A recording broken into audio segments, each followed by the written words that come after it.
masa transisi ya, masa antara anak menuju dewasa ya.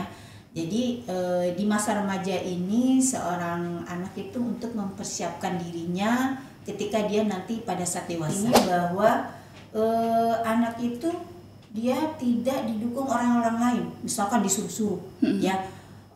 Misalkan maaf, yuk kita ngebully. Dalam membangun masa depan yang cerah nih Bu, berarti pendidikan formal memang harus ya Bu, sekolah itu harus. Betul. Nah, ada nggak sih Bu pendidikan yang informal, yang non formal selain formal itu Bu, biar membangun kepercayaan diri, membangun masa depan yang cerah? Menjaga kesehatan mental bagi remaja adalah bahwa dia tidak melampaui batasan. Ya, artinya bahwa remaja itu harus diberi ruang ya, diberi ruang untuk dia tumbuh kembang yang baik. Itu makanya kenapa Kementerian Kependudukan Pembangunan Keluarga itu memiliki program yang namanya program genre. Karena ini merupakan program menyasar kepada karakter pembangunan karakter manusia remaja.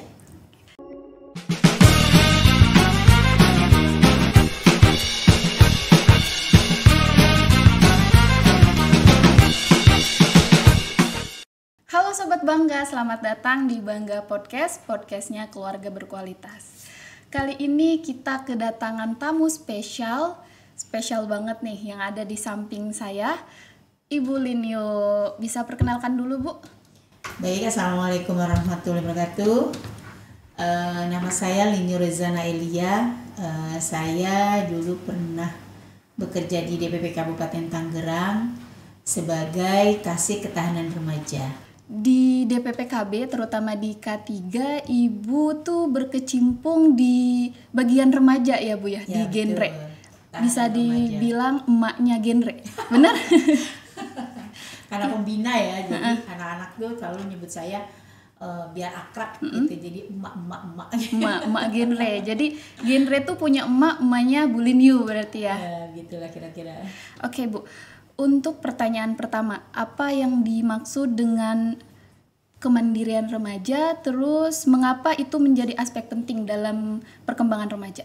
Ya, jadi bahwa kita tahu remaja itu masa-masa di mana masa transisi ya, masa antara anak menuju dewasa ya. Jadi di masa remaja ini seorang anak itu untuk mempersiapkan dirinya ketika dia nanti pada saat dewasa ya. Jadi ada beberapa hal yang penting, aspek penting yang kita perhatikan di sini. Pertama adalah aspek emosional. Kita tahu bahwa remaja itu cenderung labil ya, karena sedang mencari jati diri, emosinya. Jadi mau dibilang anak, mau dibilang dewasa belum, ya kan? Dibilang anak nggak mau. Iya gitu, benar-benar. Gitu ya. Ya. Jadi di mana kemandirian emosional ini harus didapat dan harus dipelajari. Karena kita tahu di masa-masa labil ini tentunya berbagai pengalaman hidup dia ya menuju tahapan dewasa ini tentu menimbulkan situasi lingkungan yang sangat berbeda ya, sehingga nanti ada tuh yang namanya mengerti tentang stres ya begitu ya. Nah di situ anak juga harus bisa mengelola emosinya seperti itu ya. Perubahan-perubahan baik di dalam fisik ya, fisik dia ya, organ-organ tubuh dia yang tadinya kecil sekarang menjadi besar gitu kan. Terus kemudian juga ini didapat tentunya dari masa-masa menuju dewasa itu, masa remaja itu. Inilah yang penting, peranan penting nanti bagi orang tua. Terus kemudian berikutnya aspek sosial.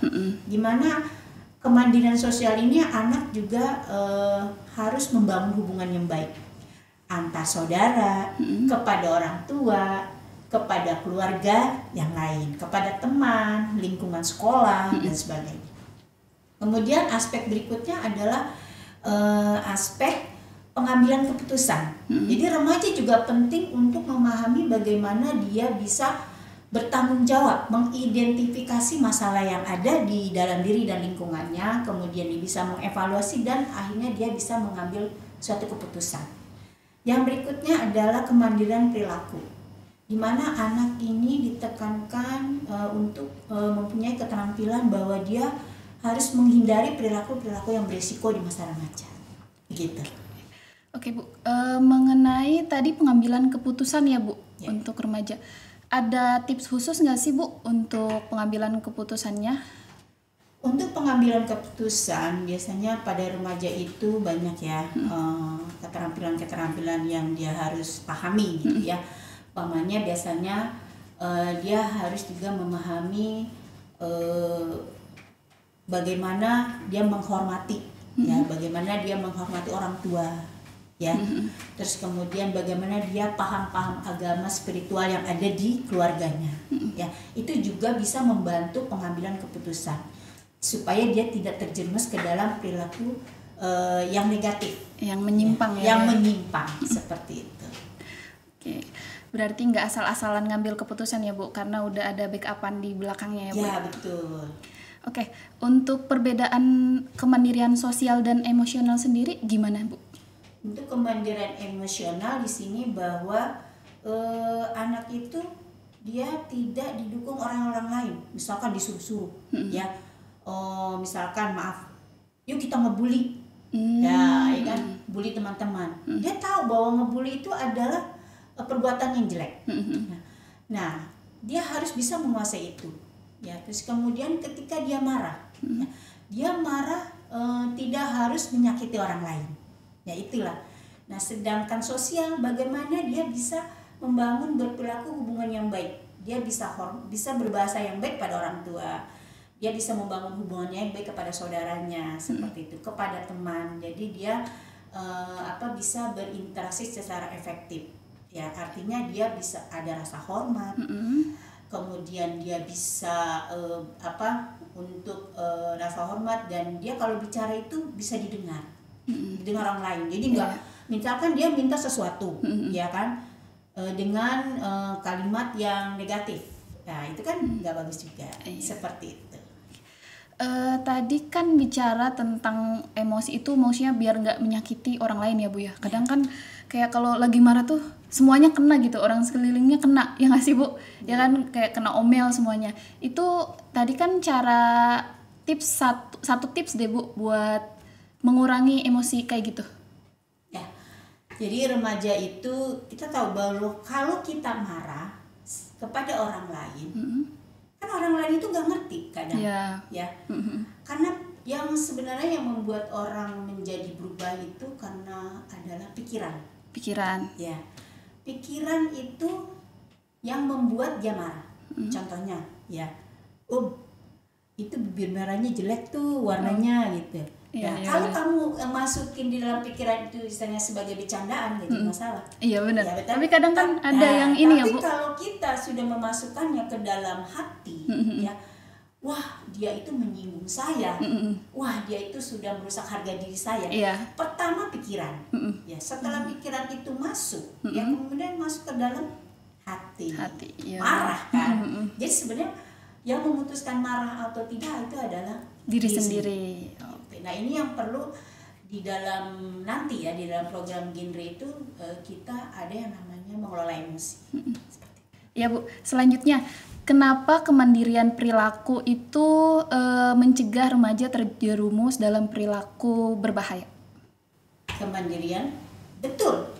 Karena dengan dia mampu mengelola emosi, dia mampu mampu kemandirian sosialnya bagus, dia mampu untuk berpikir bijak dalam pengambilan keputusan, kemudian dia mampu menghindari perilaku yang berisiko.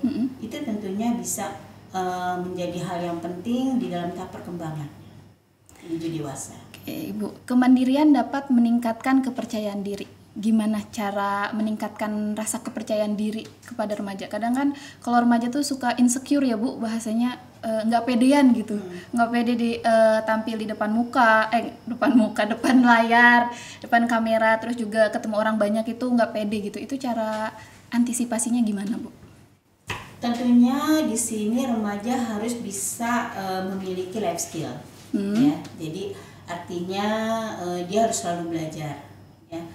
Belajar bahwa contohnya umpamanya dia harus bisa belajar public speaking, ya.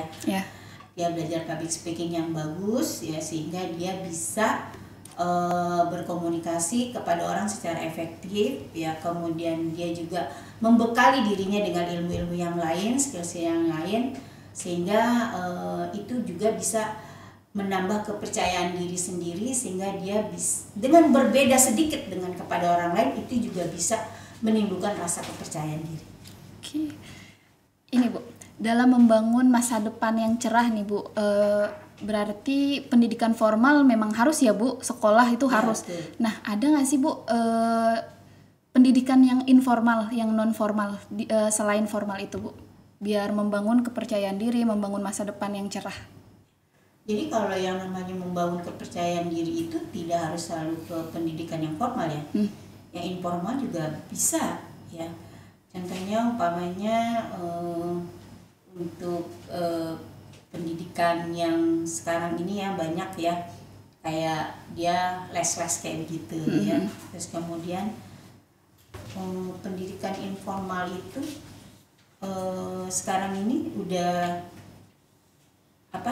udah tidak begitu menjadi halangan ya, untuk orang itu bisa menimbulkan rasa kepercayaan diri gitu. Terkait kesehatan fisik dan mental nih Bu, ini kan bagian utama juga ya Bu untuk mendapatkan masa depan yang cerah. Itu langkah-langkah yang dapat diambil remaja untuk menjaga kesehatan mentalnya seperti apa Bu? Menjaga kesehatan mental bagi remaja adalah bahwa dia tidak melampaui batasan. Ya, artinya bahwa remaja itu harus diberi ruang, ya, diberi ruang untuk dia tumbuh kembang yang baik, ya. Artinya bahwa mulai dari keluarga, ya, keluarga itu orang tua sudah bisa harus memahami tahap-tahap pertumbuhan dan perkembangan seorang anak, ya, sehingga orang tua bisa mendidik anak sesuai dengan usianya, dan anak tidak dipaksa untuk menjadi kehendak cita-cita orang tua. Anak harus bisa menjadi dirinya sendiri sejak kecil. Jadi bahasanya tuh nggak dikekang banget sama orang tua ya Bu ya? Yeah. Terus pentingnya memiliki tujuan hidup yang jelas sangat ditekankan dalam membangun masa depan yang cerah. Bagaimana remaja bisa menentukan tujuan hidup mereka buat kedepannya? Jadi di sini sejak remaja kita sudah bisa melihat diri kita, keterampilan apa yang kita mampu, ya kan? Sehingga nanti anak orang tua tinggal mengarahkan. Misalkan anak cita-citanya dia ingin di dunia teknik, ya. Sebisa mungkin dia juga harus bisa menggali, ya, bisa menggali, mencari apa yang dia butuhkan, ya. Ketika nanti dia SMA gitu kan, dia sudah bisa memutuskan, oh ini mau ke kedokteran, oh ini mau ke teknik gitu kan, dan dia bisa harus mempelajari, oh kalau di teknik itu nanti seperti apa masa depannya, ya. Terus kemudian kalau dia mau ke kedokteran, kira-kira ini nanti aku mau jadi apa, dan aku kira-kira ilmu ini aku suka nggak, gitu. Jadi pengembangan diri itu sejak remaja. Jadi ketika dia udah tamat SMA, dia sudah bisa ngambil keputusan, oh aku pengen jurusan sosial aja deh, aku lebih seneng kok bicara di depan orang banyak. Oh aku pengennya jadi dokter aja deh, kayaknya aku lebih bahagia kalau ada orang yang aku tolong menjadi sembuh atau menjadi sehat, seperti itu. Jadi nggak ditekan ya Bu, jadi lebih ke kesukaan kita, hobi kita gitu ya Bu. Jadi biar kedepannya ya kalau hobi gimana sih pasti ngejalaninnya juga enak ya Bu ya. Harus happy. Ya. Terus mengenai perkembangan zaman Bu, kadang kan anak remaja tuh suka kebawa arus, kebawa teman. Kadang temennya nakal, ikut-ikut nakal, temennya yang baik dia keikutan baik. Nah itu gimana cara ngatasinnya Bu? Kalau misalnya ternyata dia di pertengahan jalan gitu ya, selama pendidikan gitu, dia ketemu sama teman-teman yang ini Bu, yang nakal gitu. Ya inilah. Yang pertama sekali bahwa keluarga itu harus membentengi diri anak dengan agama satu. Ya. Jadi ketika anak itu mau jatuh, dia akan tidak jatuh sampai ini. Jadi nggak down banget. Kemudian biasakan anak itu harus berbicara dengan orang tua. menceritakan apapun yang dia alami, ya, sehingga nanti dia bisa berdiskusi dengan orang tua ketika dia mengalami hal-hal yang menurut dia itu tidak pantas. Dan kemudian yang seperti tadi, dia mampu mengelola emosional dan sosialnya seperti yang kita balik lagi ke awal, ya, sehingga remaja itu ketika dia terjebak ke dalam lingkungan yang seperti itu, dia nanti akan mampu bisa untuk mengendalikan diri untuk tidak terjerumus seperti ke lingkungan yang kurang bagus tadi, yang berperilaku tidak sehat. Oke. Tadi kan Ibu udah nyebutin tantangan remaja ya Bu ya, salah satunya yang tadi takutnya terjerumus gitu. Ada lagi nggak sih Bu tantangan yang sering remaja temukan? Ya, yang paling mengkhawatirkan saat ini bahwa adalah gempuran, ya, gempuran situasi kondisi lingkungan, ya, pemusnahan, istilahnya pemusnahan akhlak remaja. Narkoba, Iya. seks bebas, ya, seperti itu. Dan yang berikutnya adalah teroris. Nah, ini 3 penyakit yang sedang mengintai remaja-remaja kita yang ada di Indonesia. Itu makanya kenapa Kementerian Kependudukan Pembangunan Keluarga itu memiliki program yang namanya program genre. Karena ini merupakan program menyasar kepada karakter pembangunan karakter manusia remaja. Ibu tadi bahas-bahas genre, nanti akan dibahas di episode selanjutnya ya Bu, biar makin tahu genre itu. Kan kemarin juga sebenarnya genre udah pernah datang di Bu ke podcast gitu, ke Bangga Podcast. Cuma ini sebagai emaknya genre nanti akan banyak mengulik apa itu genre. Oke, Ibu, untuk harapan remaja sendiri Bu, dari Ibu biar remaja tuh nggak terjerumus sama arus terutama yang tadi 3 penyebab utama itu Bu. Baiklah, untuk anak-anakku, para remaja seluruhnya di Kabupaten Tangerang dan Indonesia, bahwasanya remaja adalah masa peralihan dari anak menuju dewasa. Jadi kalian harus pandai-pandai mengambil waktu pada masa remaja dengan hal-hal yang baik, ya. Kemudian juga capai cita-cita dan jangan mendekati hal-hal perilaku yang berisiko. Demikian dari saya. Ibu terima kasih banyak waktunya. Kita nanti balik lagi buat bahas genre ya Bu ya. Semoga Ibu gak keberatan. Enggak ya Bu ya. Insyaallah. Oke. Sobat Bangga, itu tadi bahasan kita bersama Bu Linyu. Nanti kita akan balik lagi bahas genre. Tetap di Bangga Podcast. Salam BKKBN. Berencana itu keren. DPPKB Bangga.